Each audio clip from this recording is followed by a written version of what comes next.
এই বিউটিফুল, এক রাতের রেট কত তোমার? এক রাতের জন্য আমার বউ হবে? এই গার্ল, ডোন্ট ওয়ারি, পরের দিন সকালে উঠে না তুমি আমায় চিনবে আর না আমি তোমাকে চিনব। পেছন থেকে কারো এমন অদ্ভুত কথা শুনে অবাকের চরম পর্যায়ে পৌঁছে যায় তে। কপাল কুঁচকে ঝট করে পেছনে তাকায় সে। দেখতে পায় একটা সুদর্শন যুবক দাঁড়িয়ে আছে। ছেলেটাকে দেখে মনে হচ্ছিল সে নেশা করেছে, কারণ কথা বলার সময় তার মুখ থেকে মদের তীক্ষ্ণ গন্ধ আসছে। কি হলো, কথা বলছো না কেন? রাত কাটাবে আমার সঙ্গে? অনেক টাকা দেবো, সত্যি বলছি, আর অনেক এনজয়ও করবে, কি বলো? কথাটা বলার সাথে সাথে তে লোকটার গালে সজোরে একটা থাপ্পড় বসিয়ে দেয়। তবে থাপ্পড় মারার পর সে বুঝতে পারে সে কত বড় ভুল করে ফেলেছে। ছেলেটি তের দিকে এগিয়ে এসে তার হাত শক্ত করে চেপে ধরে বলে, হাউ ডেয়ার ইউ! তোমার এত বড় সাহস, তুমি জিওন জাংকুককে থাপ্পড় মেরেছো? তোমার কোনো ধারণা আছে যে আমি কে এবং আমার পরিচয় কি? সরি টু সে, আমার জানার কোনো দরকার নেই আপনি কে এবং আপনার পরিচয় কি। আর যে মানুষ একটা মেয়েকে এমন কুপ্রস্তাব দিতে পারে, আমার কাছে সে চরিত্রহীন ছাড়া আর কিছুই নয়। লজ্জা থেকে থাকলে আমার হাতটা ছেড়ে দিন। যদি না ছাড়ি তবে কি করবে? ওয়েল, চরিত্রহীন যখন বলেই ফেলেছ তখন দেখিয়ে দিই এই চরিত্রহীন লোকটা কি কি করতে পারে। কথাটা শুনে তে কান্না করে বলতে শুরু করে, দেখুন, আমি একদম তেমন মেয়ে নই। এত রাতে এইভাবে মাঝ রাস্তায় দাঁড়িয়ে বলছো তুমি তেমন মেয়ে নও? How funny! নাকি ভাব নিচ্ছ কোনটা? চলো, টাকার দরকার হলে বাড়িয়ে দেব। কত লাগবে তোমার? 1 লাখ, 3 লাখ নাকি 5 লাখ? বলো। আল্লাহর দোহাই লাগে এবার থামুন।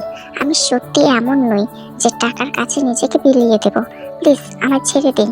জাংকুক তের কোনো কথা শুনল না। সে তাকে জোর করে গাড়িতে উঠিয়ে রওনা দিল। এর মধ্যে তে অনেকবার বোঝানোর চেষ্টা করলেও জাংকুক শুনেনি। আজ তের বান্ধবী জিমিনের জন্মদিন ছিল। জিমিন বরাবরই ধনাঢ্য পরিবারের মেয়ে, তবে মেয়ে হিসেবে অনেক ভালো, আর তে তার প্রিয় বন্ধু। প্রথমে আসতে না চাইলেও পরবর্তীতে জিমিনের জোরাজুরিতে বাধ্য হয়েই আসতে হয়েছে তাকে। তে ভেবেছিল হয়তো কোনো কমিউনিটি সেন্টারে জন্মদিন সেলিব্রেট করা হবে, কিন্তু এখানে সে বুঝলো এটা একটা বার। তে এর আগে কখনোই বারে আসেনি, তাই তার খুব অস্বস্তি লাগছিল। পার্টি শেষে সে জিমিনকে মেসেজে বিদায় জানিয়ে বের হয়ে আসে। সে একটা সাইডে চুপ করে দাঁড়িয়েছিল গাড়ির জন্য, কিন্তু হুট করে কেউ তাকে এমন ধরনের কথা বলবে আর এমন কিছু তার সাথে করবে তা তার ধারণার বাইরে ছিল। এদিকে জিওন জাংকুক, যে তার বাবা মায়ের একমাত্র ছেলে এবং দেশের 1 নম্বর বিজনেসম্যান, সবসময় গম্ভীর হয়ে থাকে আর কাজ ছাড়া কিচ্ছু বোঝে না। আজ কোনো কারণে মাথা গরম থাকায় সে ড্রিঙ্কস করেছিল, যার ফলে নেশার ঘোরে তাকে এমন প্রস্তাব দিয়ে বসে। উপরন্তু থাপ্পড় খাওয়ার বিষয়টি জাংকুককে আরো বেশি রাগিয়ে দিয়েছে।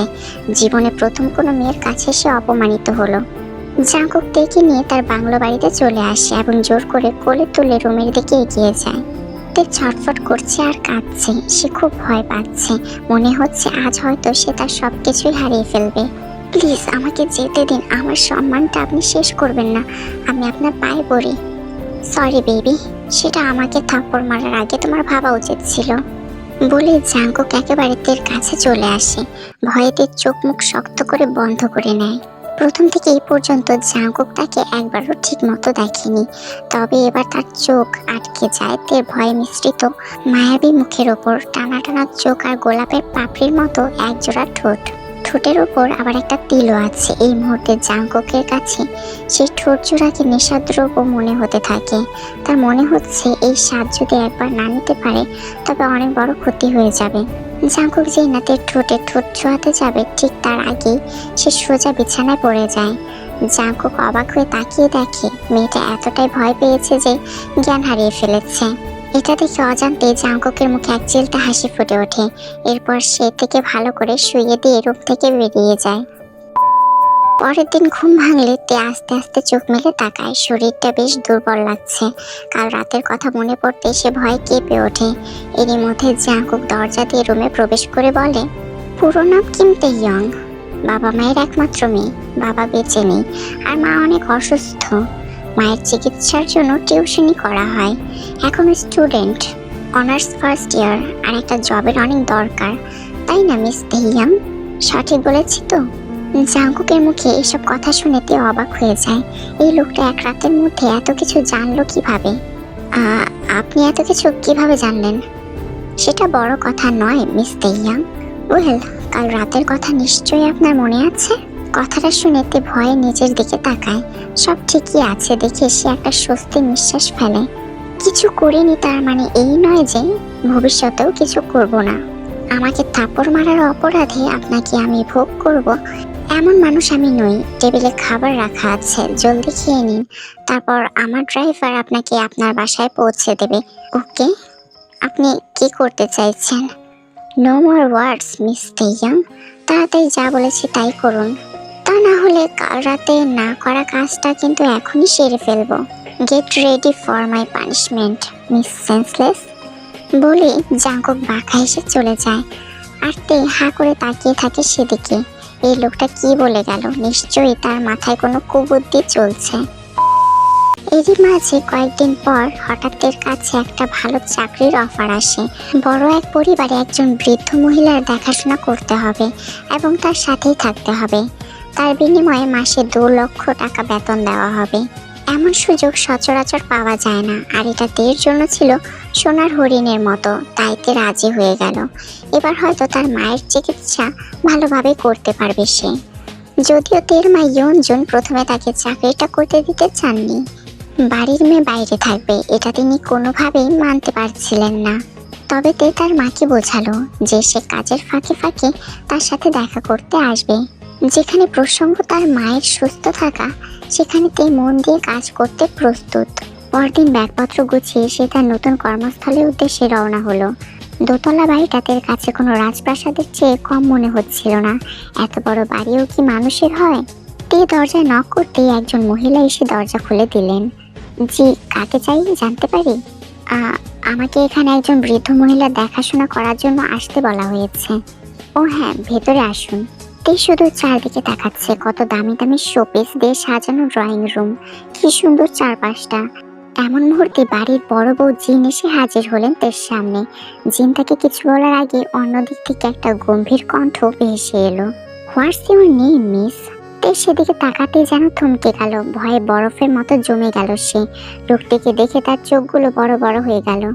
কি হলো, কিছু বলছো না কেন? নাকি কানে কম শোনো? আর মা, তুমি যাও, দিদাকে নিয়ে এসো, আমি ওনার সাথে একটু কথা বলি। জাঙ্কুকের কথা মতো জিন চলে গেলেন জাঙ্কুকের দিদা সুহাকে আনতে। কি ব্যাপার, এমন ভূত দেখার মতো তাকিয়ে আছো কেন? আপনি এখানে কি করছেন? ও মা, আমার বাড়িতে আমিই থাকবো না? মা মানে আপনার বাড়ি? হ্যাঁ, আমার বাড়ি। আর খবরদার মিসতে, চাকরিটা না করার কথা যদি ভেবে থাকো তবে আগেই বলে দিচ্ছি, তুমি যে এগ্রিমেন্ট পেপারে সাইন করেছো সেটা 2 বছরের চুক্তি ছিল। এই 2 বছরের আগে যদি তুমি স্বেচ্ছায় চাকরিটা ছাড়তে চাও তবে তোমাকে তোমার বেতনের ডবল টাকা পে করতে হবে। সো এই কাজ ভুলেও করতে যেও না মিসতে। কথাটা বলে জাঙ্কুকদের দিকে তাকিয়ে একটা বাঁকা হাসি দিয়ে চলে গেল। তে এবার ভালোভাবে বুঝতে পারছে যে সবটাই জাঙ্কুকের পরিকল্পনা। তবে তেও দমে যাওয়ার পাত্রী নয়। জাঙ্কুক যদি বুনো ওল হয় তাহলে তেও বাঘা তেঁতুল। সেদিন সে একা ছিল বলে ভয় পেয়েছিল, কিন্তু আর তেমনটা হবে না। সে যে কি জিনিস সেটা এবার জাঙ্কুক বুঝতে পারবে। এরই মধ্যে জিন সুহাকে নিয়ে এলেন। সুহা তেকে দেখে বললেন, তুমি কি আমার খেয়াল রাখবে দিদি ভাই? তে চমকে তাকিয়ে দেখে প্রায় 70 বছর বয়সী একজন বৃদ্ধা দাঁড়িয়ে আছেন। তে বুঝতে পারলো এনাকে দেখাশোনার জন্য তাকে রাখা হয়েছে। জি ম্যাম। এই পাজিমে কিসের ম্যাম? হ্যাঁ, আমায় তুমি দিদা বলে ডাকবে, ঠিক আছে? আর বাহ, মাশাআল্লাহ, তুমি তো খুব সুন্দর দিদি ভাই। জি ম্যাম। আবারও ম্যাম শুনে সুহাতের দিকে রাগে চোখে তাকালে তে জিভ কেটে কান ধরে বলল, সরি দিদা। আচ্ছা যাও, এখন ফ্রেশ হয়ে কিছু খেয়ে নাও, তারপর আমরা অনেক গল্প করব। বৌমা, ওকে রুমটা দেখিয়ে দাও। জিন এগিয়ে সেতের হাত ধরে বললেন, একদম ভয় পাবে না কেমন? এটাকে নিজের বাড়ি মনে করবে। যখন যা লাগবে তোমার এই মাটাকে বলবে। আর শোনো, কোনো রকম লজ্জা করবে না।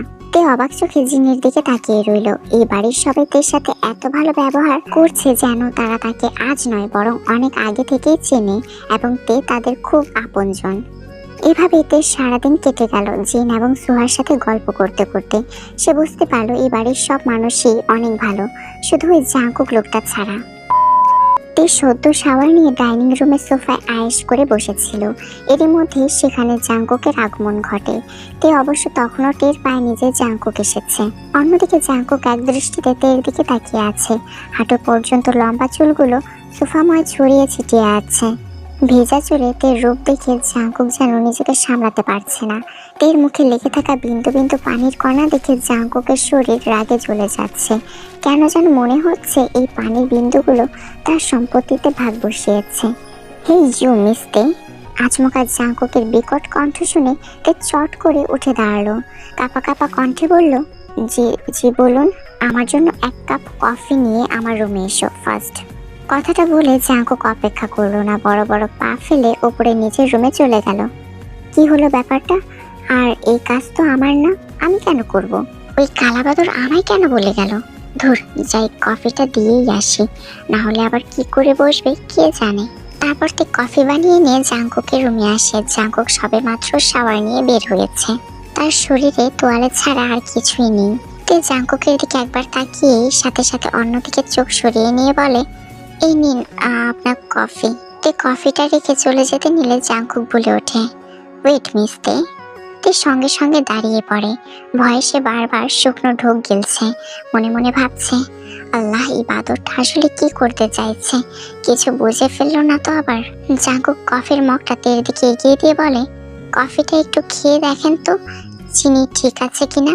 তে অবাক চোখে জাঙ্কুকের দিকে তাকিয়ে থাকে। পরক্ষণে লজ্জা পেয়ে চোখ সরিয়ে নেয়। বুঝলাম না, এটা তো আপনার কফি। মিস্তে, কফিটা আপনাকে খেতে বলেছি। কেন মিস্টার জিওন? মিস্তে, আপনি কি কোনোভাবে আমার কাছে কৈফিয়ত চাচ্ছেন? খান বলছি। তে বাধ্য হয়ে কফিটা মুখে নেয়। ইস, সে তো মুখে দিল ঠিকই, কিন্তু না পারছে গিলতে আর না পারছে বের করতে। তে অসহায় দৃষ্টিতে জাঙ্কুকের দিকে তাকায়। জাঙ্কুক ধীরে ধীরে তার দিকে এগিয়ে আসে। তে পাথরের মতো দাঁড়িয়ে আছে।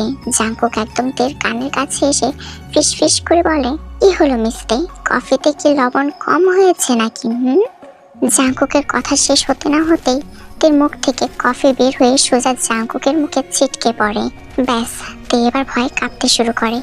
জাঙ্কুক অগ্নি দৃষ্টিতে তের দিকে তাকিয়ে আছে।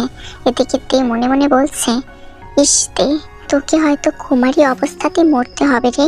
এটা কি করলি, আজকে তুই শেষ। আল্লাহ গো, এবারে মতো এই কালা বাদরের হাত থেকে বাঁচিয়ে নাও। তে আর কিছু ভাবতে পারলো না, দিল এক দৌড়। সে কোনোভাবেই এখন আর এই ভয়ঙ্কর লোকটার সামনে দাঁড়িয়ে থাকতে চায় না। জাঙ্কুক তের হাত ধরে তাকে আটকাতে চেয়েছিল ঠিকই, কিন্তু পারল না। সে আগে জ্বলে যাচ্ছে। এই অপমানের প্রতিশোধ তাকে নিতেই হবে। মাঝরাতে হঠাৎ মুখে পানির ঝাপটা অনুভব করলো তে। ঘুম ভেঙে গেল তার। সে চটজলদি উঠে বসে দেখলো সামনে স্বয়ং জাঙ্কুক দাঁড়িয়ে আছে। তে এবার বেশ রেগে গিয়ে বলল, কি চাই আপনার? হ্যাঁ, আর এত অসভ্য কেন আপনি? মাঝরাতে একটা মেয়ের রুমে ঢুকে এভাবে পানি ছিটিয়ে টর্চার করছেন কেন? এই পুচকে মেয়ে, তুমি আমাকে অসভ্য বললে। প্রথমত তুমি আমার মুখে কফি ছুঁড়ে মেরেছিলে, আর এখন তুমি আমাকে অসভ্য বলছো?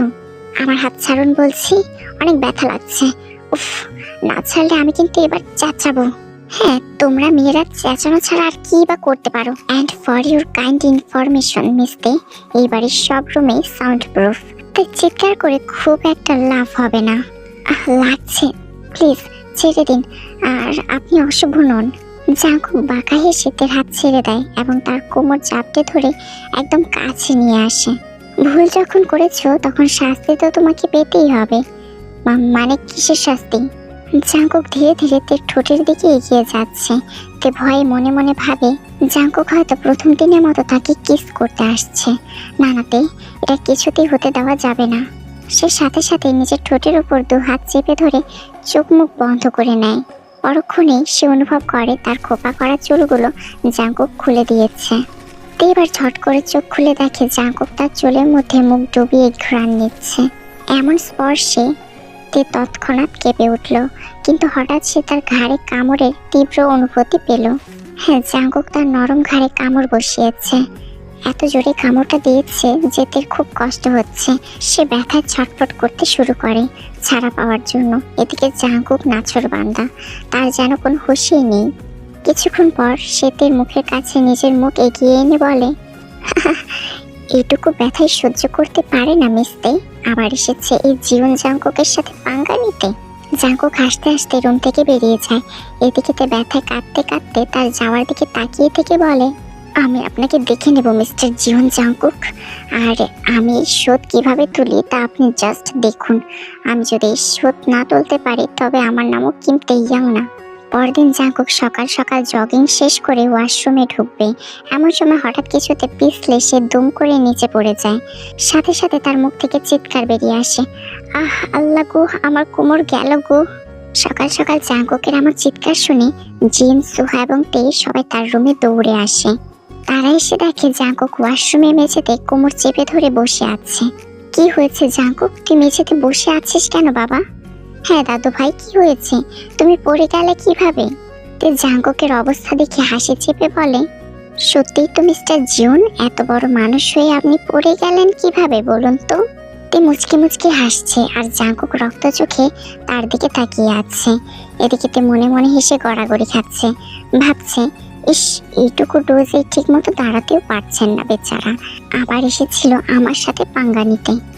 জাঙ্কুক যেন তের মনের সমস্ত কথা শুনতে পাচ্ছে। রাগে তার শরীর জ্বলে যাচ্ছে। নিজের হাত শক্ত করে মুঠো করে সে কোনোভাবে কষ্ট করে দাঁড়িয়ে সবার উদ্দেশ্যে বলে, এই মুহূর্তে আমি একা থাকতে চাই, সো লিভ।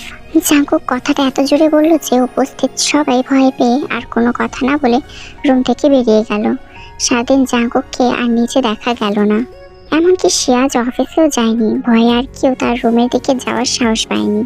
এদিকে তেও আতঙ্কে সারাদিন সুহার সাথে আঠার মতো চিপকে ছিল, এক মুহূর্তের জন্য একা থাকেনি। অন্যদিকে জাঙ্কুক সারাদিন নিজেকে ঘরবন্দি করে রেখেছে দেখে তের একটু খারাপ লাগতে শুরু করেছে। সে ভাবছে হয়তো একটু বেশি বেশি করে ফেলেছে লোকটার সাথে। জাঙ্কুক আর রুম থেকে বের হবে না মনে করে তে নিজের রুমে চলে আসে এবং বারান্দায় গিয়ে আকাশের দিকে একধানে তাকিয়ে থাকে। আজ কেন যেন মায়ের কথা খুব মনে পড়ছে তার। সে মায়ের ফোনে কল দিয়ে কথা বলতে শুরু করে। তন্মধ্যেই বিকট শব্দ শুনে তের ধ্যান ভেঙে যায়। সে ফোনের লাইন কেটে দিয়ে তাড়াতাড়ি বারান্দা থেকে রুমে এসে দেখে জাঙ্কুক একের পর এক কাচের শোপিস মেঝেতে ছুঁড়ে মারছে। দেখে দেখে জাঙ্কুক হুট করে বলে ওঠে, এর উপর দিয়ে হাঁটো। তের গলা শুকিয়ে এলো, কাপা কাপা কণ্ঠে বলল, মানে মানে মিস্টার জিওন, এসব কি বলছেন আপনি? কানে শুনতে পাওনি? হাঁটো এই কাচের উপর দিয়ে, রাইট নাও, ফার্স্ট। রাগে জাঙ্কুকের পুরো মুখ রক্তিম বর্ণ ধারণ করেছে। দেখে নিজের জায়গা দাঁড়িয়ে থাকতে দেখে সে এবার আরো জোরে চেঁচিয়ে উঠল, যা বলেছি তাই করো, আর তুমি যদি এটা না করো তবে তোমার সাথে এই মুহূর্তে যা হবে তার জন্য কিন্তু তুমিই দায়ী থাকবে মিস্তে। তে অসহায় চোখে জাঙ্কুকের দিকে তাকায়। তখন জাঙ্কুকের সাথে তেমন করায় তের মনেও অপরাধ বোধ কাজ করছিল। তাই সে অত শত না ভেবে ধীরে ধীরে কাচের টুকরোগুলোর উপর এক পা রাখে। সাথে সাথে বেশ কয়েকটি কাচের টুকরো তার পায়ে ঢুকে যায়। ব্যথায় তের চোখ দিয়ে 2 ফোঁটা জল গড়িয়ে পড়লো, কিন্তু সে থামলো না। দ্বিতীয়বারের মতো কাচের উপরে পা রাখলো। সাথে সাথে সেই পায়েও কাচের বেশ কয়েকটি টুকরো ঢুকে গেল। ততক্ষণে জাঙ্কুকের রাগ হাওয়ায় মিলিয়ে গেছে। সে নিজেও বেশ অবাক হয়ে গেল, বুঝতে পারলো সে একটু বেশি বেশি করে ফেলেছে। আসলে জাঙ্কুক ভাবতেই পারেনি যে তে সত্যি সত্যি কাচের ওপরে হাঁটবে। সে ভেবেছিল তে হয়তো তার সাথে ঝগড়া করবে। তের পায়ের রক্তে ফ্লোর ভরে যাচ্ছে দেখে জাঙ্কুকের হুঁশ ফেরে। ওহ নো জাঙ্কুক, রাগের মাথায় এটা তুই কি করলি? মেয়েটা ভীষণ কষ্ট পাচ্ছে। জাঙ্কুক এক মুহূর্ত আর দেরি করলো না, সাথে সাথে এগিয়ে গিয়ে তেকে কোলে তুলে নিল। তারপর তাকে বিছানায় বসিয়ে দিয়ে ফার্স্ট এইড বক্স নিয়ে তের পায়ের কাছে বসলো। জাঙ্কুক যেই না তের পায়ে ওষুধ লাগাতে যাবে অমনি তে তার পা সরিয়ে নিল। রুদ্ধ কণ্ঠে বলল, অনেক হয়েছে মিস্টার জিওন। প্রথমত রাস্তায় পতিতা ভেবে আমার সাথে অসভ্যতা করলেন, তারপর আমাকে তুলে নিয়ে এলেন। হ্যাঁ, শুধু ধর্ষণটাই করেননি, তার জন্য আমি আপনার কাছে অনেক অনেক কৃতজ্ঞ। তারপর আপনাকে থাপ্পড় মারা প্রতিশোধ নিতে আমাকে চাকরিটা দিলেন, সাথে হুমকিও দিলেন যেন চাকরিটা না ছাড়ি। আপনি কি ভেবেছেন মিস্টার জিওন জাঙ্কুক, আমি আপনার ভয়ে এখানে পড়ে আছি? না, আমি আমার মায়ের জন্য এখানে পড়ে আছি, তাই আমাকে একদম দয়া দেখাতে আসবেন না। তের কথাগুলো জাঙ্কুক রাগে চোখে তাকিয়ে শুনছিল। তের পায়ের অবস্থা একদম ভালো না, আর কিছুক্ষণ এভাবে থাকলে সে হয়তো জ্ঞান হারাবে। তাই জাঙ্কুক প্রচন্ড রেগে থাকা সত্ত্বেও তেকে কিছু বলতে চাইছে না। এদিকে তে আবারও জাঙ্কুককে বলে, উফ, আমি এবার কি বলছি? দয়া দয়া নামক কোনো অনুভূতি কি আদৌ আপনার মধ্যে আছে মিস্টার জিওন জাংকুক, নাকি এটাও আপনার নাটক? দিনের বেলা যে কিনা একজন সফল বিজনেসম্যান, সেই কিনা রাতের বেলা একজন পতিতা সন্ধানী। এমন ব্যক্তির মধ্যে দয়া মায়া অনুভূতি থাকতে পারে না, আপনারও নেই। না, এবার আর জাংকুকদের কথাগুলো সহ্য করতে পারলো না। নিজের রাগ নিয়ন্ত্রণ করতে না পেরে তীর মুখ এক হাতে শক্ত করে চেপে ধরে বলল, বেশি কথা বলছো তুমি। আর তুমি কি হও আমাকে জাজ করার? তুমি আমার সম্পর্কে কতটুকুই বা জানো মেয়ে? কোন সাহসে তুমি আমাকে নিয়ে মন্তব্য করলে? যেখানে আমার বাসার চাকর হওয়ার যোগ্যতাও তোমার নেই, সেখানে এত সাহস তুমি পাও কি করে? আমি যদি দেহলোভী হতাম, তবে এত মেয়ে আমার কাছে আসা সত্ত্বেও তাদের না ছোঁয়ার অপরাধে আমার পুরুষত্ব নিয়ে প্রশ্ন তুলত না কেউ। আমি যদি দেহলোভী হতাম, তবে সেদিন রাতে অবচেতন অবস্থায় তোমারও ফায়দা হরণ করে নিতাম। কথাগুলো বলে জাঙ্কুক এক প্রকার থেকে বিছানায় ছুঁড়ে ফেলে দিয়ে সেখান থেকে বেরিয়ে যায়। আর তে নিজের বিছানায় কিছুক্ষণ কান্না করে ঘুমিয়ে যায়। সকালবেলাতে আস্তে আস্তে চোখ খুলে নিজের পায়ের দিকে তাকিয়ে দেখে তার পা অনেক সুন্দর করে ব্যান্ডেজ করা, সাথে রুমটাও পরিষ্কার ও গোছানো রয়েছে। আসলে কাল জাঙ্কুক চলে যাওয়ার পর তে জ্ঞান হারিয়ে ফেলেছিল। তারপর আর তার কিছুই মনে নেই। তবে তে বাড়ির কাজের লোকদের জিজ্ঞাসা করলে তারা বলে জাঙ্কুক নাকি তাদের বলেছে এখানে এসে সবকিছু গুছিয়ে দিতে আর তের পায়ে ব্যান্ডেজ করে দিতে। সাথে তেকে 1 সপ্তাহ ছুটি দেওয়া হয়েছে।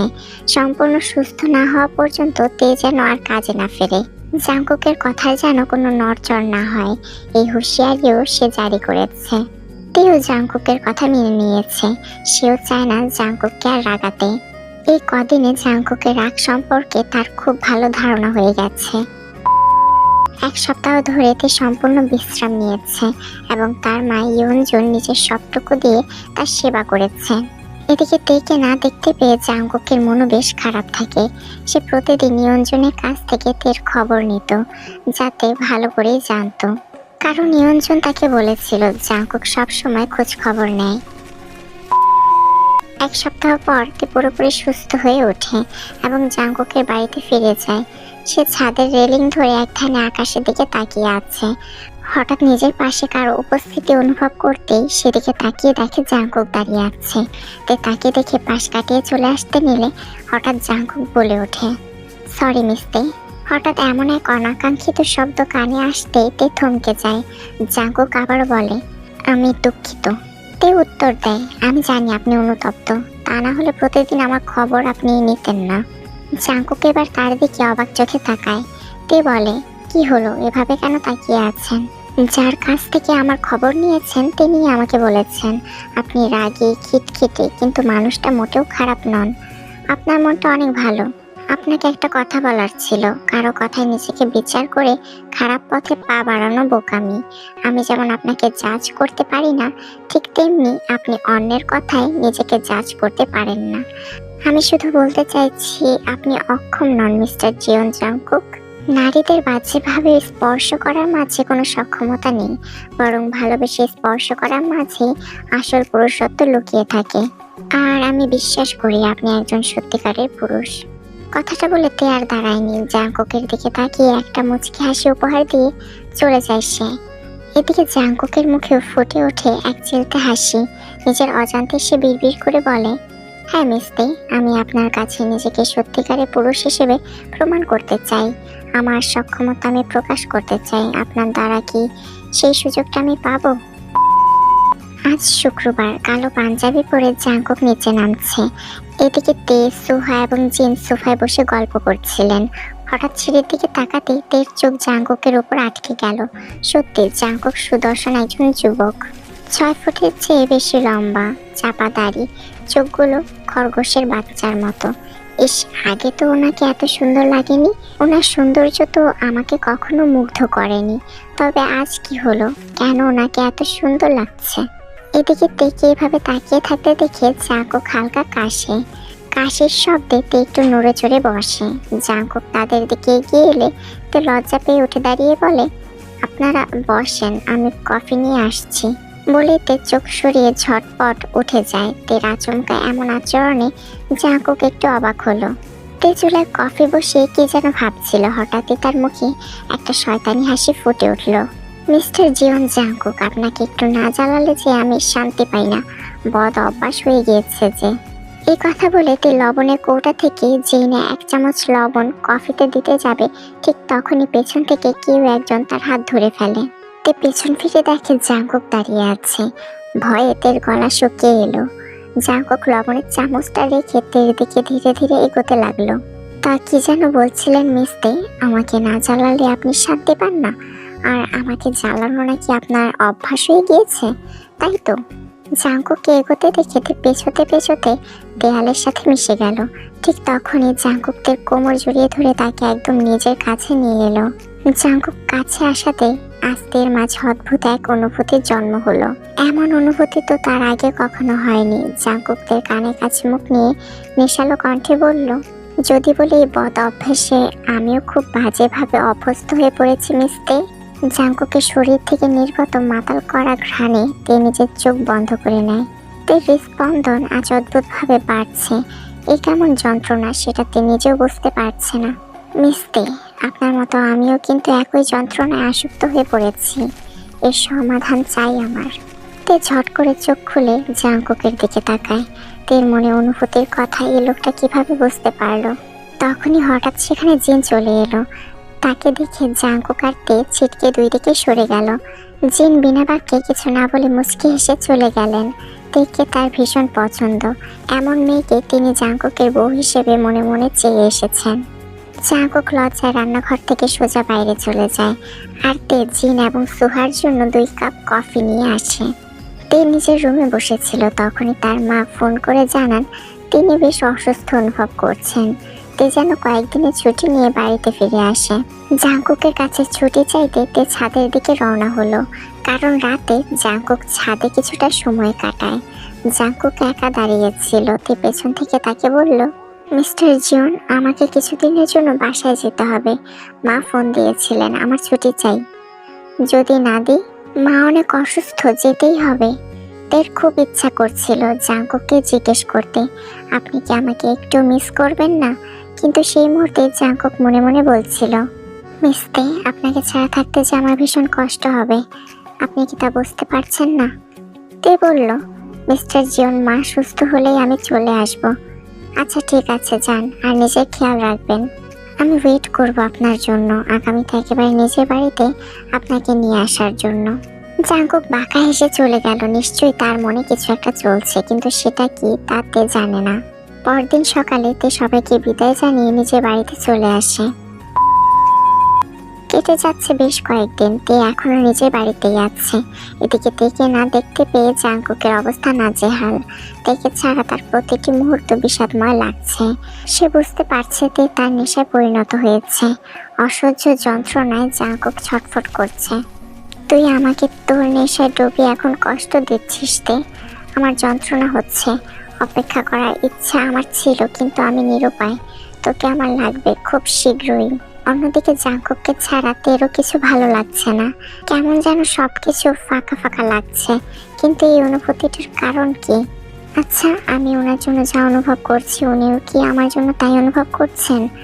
আমি যেমন অস্থির হয়ে পড়েছি, উনিও কি তেমন করছেন? না না, আমি এসব কি ভাবছি? উনি কোথায় আর আমি কোথায়? উনি আমাকে কোনোভাবেই ভালোবাসতে পারেন না। আজ সকালে তের ঘুম ভাঙতেই তার মা ইয়নজুন তার কাছে আসে। তে মা, উঠে পড়েছিস? হ্যাঁ মা। তে, আজ আমি তোর কাছে কিছু চাইবো, তুই কি দিবি আমাকে? আরে মা, তুমি এভাবে কেন বলছো? তুমি তো আমার সব, তুমি ছাড়া তো আমার আর কেউ নেই। বলো কি চাই তোমার? আমি তোমার সব ইচ্ছে পূরণ করব, কথা দিলাম। তে, আমি তোর বিয়ে ঠিক করেছি, আজ রাতেই তোর বিয়ে। তুই কিন্তু একদম না করবি না, তুই আমাকে কথা দিয়েছিস। আচ্ছা মা, তুই তৈরি হ, আমি আসছি। ইয়নজুনের কথা শুনে তে পাথরের মতো বসে রইল। বারবার চোখের সামনে শুধু জাংকুকের মুখটা ভেসে উঠছে। সে জাংকুককে ফোন দেওয়ার চেষ্টা করলো, কিন্তু ফোনটা বন্ধ। এই কয়েকদিনে সে জাংকুককে অসম্ভব ভালোবেসে ফেলেছে। জাংকুক কি তার অনুভূতির কথা কোনোদিনও জানতে পারবে না? তে কি কোনোদিনও তাকে বলতে পারবে না? ভাবতে ভাবতেই তে কান্নায় ভেঙে পড়ল। বাসর ঘরে চুপ করে বসে আছে তে, সাথে সে অনেক রেগেও আছে। যেন যখন তখন রাগে ফেটে পড়বে সে। হঠাৎ সে দরজা লাগানোর শব্দ শুনতে পেল। তা শুনে তার রাগ যেন আরো বেড়ে গেল। সে অনুভব করলো কেউ একজন পেছন থেকে তার উন্মুক্ত পেটে আলতো করে হাত রেখেছে। সামান্য স্পর্শতেই তে কেঁপে উঠল, কারণ এই ঘ্রাণ তার খুব চেনা। তের ইচ্ছে করছিল মানুষটিকে আঁকড়ে ধরতে, কিন্তু সে নিজেকে সামলে নিয়ে কড়া কণ্ঠে বলল, একদম আমাকে ছোবেন না, ছাড়ুন বলছি। আস, তুমি বললেই ছেড়ে দেব? এটা ভেবে থাকলে তুমি বড্ড ভুল ভাবছো। বিয়ে করেছি বউকে নিজের কাছে আঁকড়ে ধরে রাখার জন্য, ছেড়ে দেওয়ার জন্য না। একদম চুপ করে বসে থাকো আর আমাকে আমার কাজ করতে দাও। জাঙ্কুক, আপনি আমাকে ভীষণ কষ্ট দিয়েছেন। আমি আজ সারাদিন কান্না করেছি। আপনি কাজটা মোটেও ঠিক করেননি। একবার অন্তত আমাকে সবটা জানাতে পারতেন। তুমি কি কখনো শুনেছো কেউ কাউকে জানিয়ে নেশা কিনতে যায়? তুমি হলে আমার মারাত্মক নেশা। তোমার উপর আমি বড্ড বেপরোয়া। তাই তো নিশ্চুপে তোমাকে তুলে আনলাম নিজের কাছে। এই কয়েকদিনেই তোমার নেশা যে আমার মাথায় চড়ে গেছে। তোমাকে না পেলে হয়তো আমি মরেই যেতাম। এই আপনি এসব কি যাতা বলছেন? আর আমিও যে আপনাকে ভীষণ ভালোবাসি জিয়ন জাঙ্কুক। অনেক আগে থেকেই ভালোবাসতাম, কিন্তু বুঝতে পারছিলাম না আপনি আমাকে ভালোবাসেন কিনা। তাই তো ভয় পেয়েছিলাম। যখন মা বিয়ের কথা বলল, তখন কি যেন হয়েছিল আমার। আমি পাগলের মতো আপনাকে খুঁজেছি, কিন্তু আপনি ফোন বন্ধ করে বসেছিলেন। শেষমেশ বাধ্য হয়ে বিয়ের আসরে বসতেই হয়েছে আমাকে। তখন সেখানে আপনাকে দেখে দেহে প্রাণ ফিরে পাই। আপনি আমাকে আগে কেন বলেননি যে আপনি আমার মায়ের সাথে কথা বলে আমাদের বিয়ে ঠিক করেছেন? যদি আমি আজ সত্যি সত্যি অন্য কারো হয়ে যেতাম তখন? চুপ। এই জিয়ন জাঙ্কুকের জিনিস অন্য কারো হওয়া তো দূরের কথা, কেউ চোখ তুলে তাকালেও জিয়ন জাঙ্কুক তার চোখ উপড়ে ফেলবে। তুই শুধু আমার, এই জিয়ন জাঙ্কুকের। তুই আমার নেশা, তুই আমার জীবনে একমাত্র নেশাময় নারী। আমি তোকে চাই, অনেক গভীর আর মারাত্মকভাবে চাই। বুঝতে পারলি তে? জাঙ্কুক, আমার অনেক ভয় করছে, কেমন কেমন যেন লাগছে। লাগতে দে জান, লাগতে দে। তোকে আজ আমি আমার যন্ত্রণায় পুড়িয়ে ছারখার করে ফেলবো। তুই তোর দহনে আমাকে যতটা পুড়িয়েছিস, আমি সারা রাত আমার দহনে তোকে পুড়িয়ে মারবো। তার জন্য প্রস্তুতি নিয়ে যান। আমি আর পারছি না। তোর ওই ঠোঁটের নেশায় আমি তো সেই প্রথম দিনই পড়ে গিয়েছিলাম। এবার তার স্বাদ নেওয়ার সময় চলে এসেছে। জাঙ্কুক আর দেরি করলো না। সে তের ঠোঁটে নিজের ঠোঁট বসিয়ে তাকে কিস করতে শুরু করলো। তেও বড় আবেশে জাঙ্কুকের স্পর্শ অনুভব করতে লাগলো। হঠাৎ কিস থামে জাঙ্কুক নেশালো কণ্ঠে বলল, আমি নিজেকে নিয়ন্ত্রণ করতে পারছি না। আজ তোকে ভালোবাসার চাদরে মুড়িয়ে নিজের পুরুষত্বের সক্ষমতা প্রমাণ করব। আমাকে একদম বাধা দিবি না জান। তে চুপ করে জাঙ্কুকের কথা শুনলো। জাঙ্কুক যে এত ঠোঁট কাটা স্বভাবের হবে তা সে ভাবতেও পারেনি। লজ্জায় সে মুখ লুকালো জাঙ্কুকের বুকে। এদিকে জাঙ্কুক থেকে আমার লজ্জা পেতে দেখে বাঁকা হেসে তাকে কোলে তুলে নিয়ে বিছানার দিকে রওনা হলো। জাঙ্কুক পুরোপুরি তার নেশাময় নারীর মাঝে হারিয়ে গিয়ে তাকে ভালোবাসতে শুরু করলো। তেও জাঙ্কুককে নিজের সাথে আঁকড়ে ধরে ভালোবাসার অতল সাগরে হারিয়ে গেল। গল্পটা এখানেই শেষ হলো। আশা করছি গল্পটা তোমাদের ভালো লেগেছে।